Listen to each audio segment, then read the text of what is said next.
pwedeng pumuwersa ng team fight ang Onyx Philippines. Ayun na, speaking of pagpuwersa, pinuwersa agad si JP. Flicker din, nagamit niya. Kaya lang Super Prince ay naipit. Buti na lang nandun si Brusco para karkahin. Itong si Carty. At hindi na nag-reset yung passive at nahirapan na nga. Pero may laban na naman sa gitna. Ayun na nakipagsabayan na, 3v2 ang magagalapan. Nakabawi naman si Carlito at si Brusco. Onyx Philippines will come from the Suyo and the Granger. Ayun na, Brusco kagad ay nabigyan. Naipalibag niya dito si JP. Ganyan naman dito si Super Prince. Nakapwesto na si JP.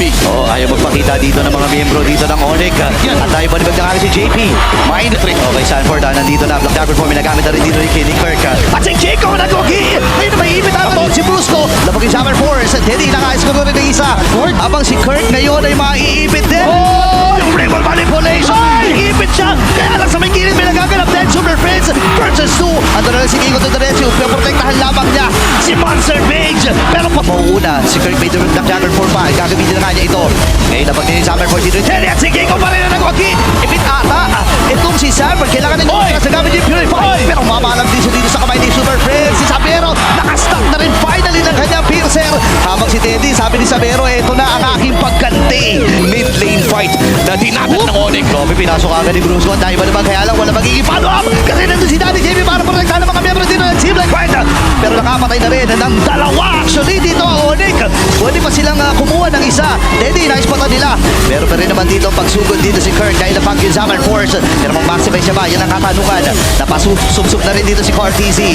Pero mabubuhay. Habang inabot. Okay, talagang minadali na dito ng Onyx. At wala nang aabot na dito si Liquid. Ano makikicall nila dito? Pa-minus 1 na lang ba sila? Si Bruce ngayon ang kanilang Sanford! dapat ang miyembro ang pupupog sa kanya. Bruce ay tutumba. Ngayon na may manipulation. Nilapag pa yung Summer Force. Ano makagano? Dapat tumba ng Team Liquid. At hindi pa tapos sa pananalasa dito. Sanford. Inagamit yung kanyang Barkaris descent para lang The Black Dragon 4 coming in from Kirk. They're gonna go all in. sumalubong na si Cartesi. Yan na lang! At ang batang kambingan na Kwagi. Ngayon si JP nagamit yung Raging Sandstorm. Sa may flicker out. Super Prince naghahabol pa. Kailangan naman to an immortality. Ay! Wala si JP nagamit yung Raging Sandstorm. Crimson Beacon para kay Super Prince. Sino kanyang bibit-bitin? Si Cartesi nga pa. Pero sabi ni Bruce, sige si Cartesi na lang ang maging-target natin. Umatras na muna din si Kiko. Ngayon si Kirk sa may kilid naman na banda. Ay may ipit din. Pump immortality ni Brusco. Ngayon ay may ipit din itong si JP. At si Sabero na na. Habang sa itaas sa bahagi na ako na rin si Sanford. Nakakadalawa na si Sabero. Tingnan natin kung Teddy. Teddy ka pala. Triple kill. Contribution. Okay, nagdedesisyon nata sila. Nagamit yung conceal. Pero si Kingong lang nagwagi. Papabuhay dito ni JP. Napump na rin yung kanyang immortality. Papasok pa rin si Carlito. Pero sa gilid na bahagi naman may nagaganap din Kirk versus Sanford. Pumunta na rin sa gilid. Pinutan si Super Prince. Buhay. Ang pigil lang ni Kirk ay yung Petrify. Sila iyan sa tawag dito ni Brusco. Chinamis na may nagamit. Si Cartesia magiging target nila. Pero buhay pa rin yung Lord. Napatay na nga rin. At si Brusco ang nauna dito sa laban na ito. Nagsama si Kirk. Nagamit yung River Manipulation. Sa yung apat.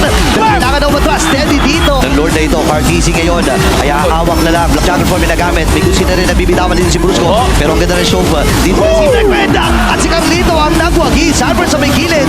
Pero pa naman siya ka-purify. Ay yung kanilang roll B dito. Yung Torres sa may middle ay gusto rin nila sanang kunin. May purify naman dito si Sanford. Bibigyan natin si Super Prince. Pero nakatras pa rin dito si Sanford. May Lord pa sila nakasama. Naliligaw-ligaw pa ata. Black Dragon 4 pinagamit din. Dito ni Kirk. Wala pang mababagay. For low kasi nagamit na rin yung River Manipulation. Si Bruce ay pumasok na. Pero base lock na ang Cavalry at sila makakukuha ng Game 1. Action-packed game number 1. At tatapusin ang Team Liquid Philippines with clear fundamentals. Game number 1 victory para sa Team Liquid. We have to give it to Sanford, man. Even yung last part ng laban na yon, perfectly timed Purify. Nakita natin na binibigyan na siya ng mga members ng Onyx Philippines pero hindi niya pinapop yung Purify until buhatin siya